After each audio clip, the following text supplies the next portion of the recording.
Hello, Bruce Elgort from Computer Technology here to share with you the way in which I provide Clark College students with 24 by 7 by 7 accessible learning communities.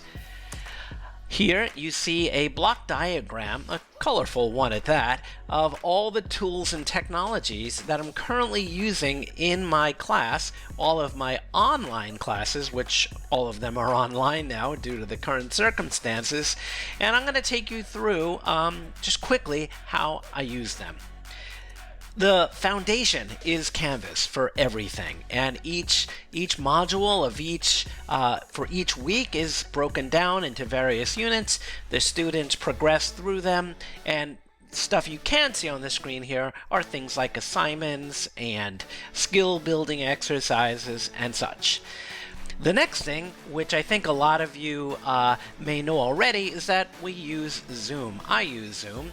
And a couple things I want to mention about Zoom is that I do not require students to turn on their video. It's just something that makes the class a lot better. Yeah, once in a while when I do have one-on-one Zoom meetings with students, we do share our video.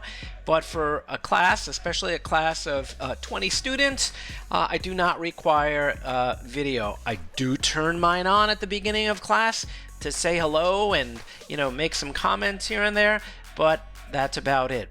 On the right side of the screen, you see something called breakout rooms, and I use these a lot. I'll do a little lecture with a little demonstration, maybe some code, and then I'll break I'll break the class into random groups where I'll have them go off and work on assignments, little exercises, skill building exercises, and then I'll bring the class back together in the main Zoom area and we'll go over each group's results, and it's very, very effective. I can have groups of, small groups of 3 or 4. I can have 2 groups of 10. Extremely powerful, extremely effective, and students like it. The next thing that I do is I use a tool that's available to instructors in Canvas called Panopto. And what Panopto is, it's a way to upload the recordings of my classes in Zoom, and I can upload them into Panopto, which is part of Canvas, and then I can embed them in pages, and you see a page here that's actually showing the 2 class recordings for one of my classes, and students can go back and replay them. Now, not only can they replay them, but they can also get a transcription of every single word that was said throughout that particular class. All of my classes, by the way, are given synchronously, where we meet at certain times during the week on Zoom. The next thing, which is super cool, is that students can search for keywords. Well, actually, for any word that I may say or someone else says, and then students can click where those blue arrows are, and it will take them directly to the point in the lecture where that topic was talked about. Now that's awesome. Okay. The other thing that's a foundational tool that I use is Slack.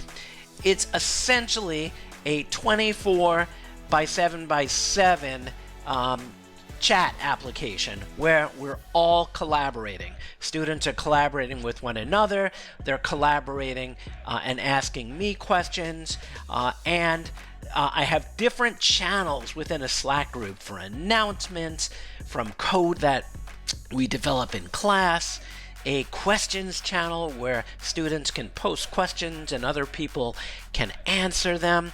We have a random channel where people can share random information about maybe stuff going on at school, maybe stuff going on in the world or the community, and we have thousands of messages that get posted on Slack.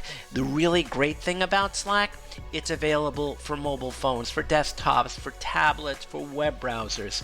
And you can see here on the left side, I have all of my classes in addition to some other Slack groups that I'm part of, and I can instantly respond to any student request because students can contact me directly privately.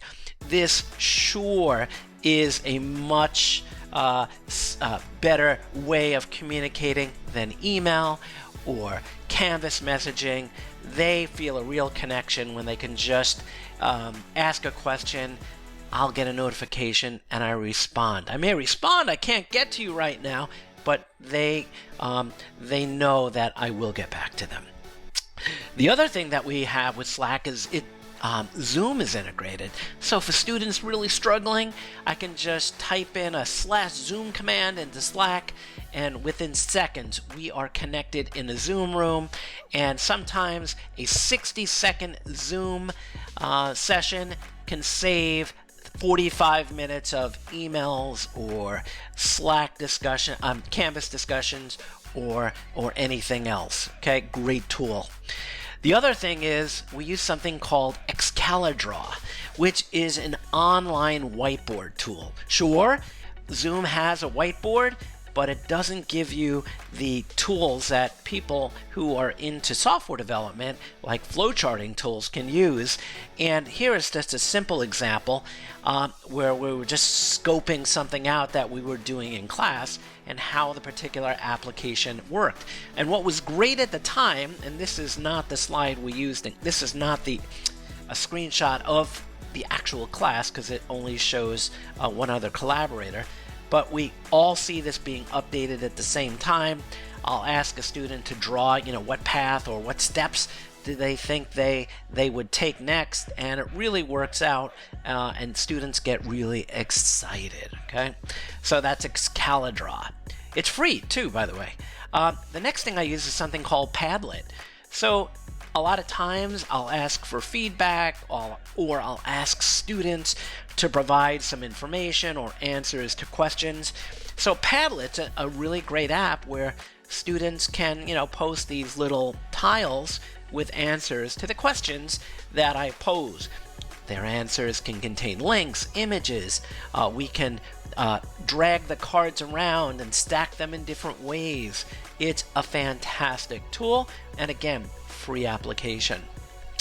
Last but not least, one of my favorites is Kahoot. So once in a while, I'll do some quizzing or polling, and I'll use Kahoot. This particular Kahoot that you see here is a quiz on accessibility, website accessibility. And again, it's a really great tool. Students really dig this because it becomes a little competition. That's it. Those are the tools I've been using. In fact, the secret is I've been using these tools like this in my classes for years now. So I was very fortunate enough to be presented with an online teaching situation where I had all the tools in my tool belt, and I felt really comfortable using them. And I've spent the last couple of weeks helping other instructors and turning them on to these various assets. Thanks for watching, and if you have any questions, please get a hold of me.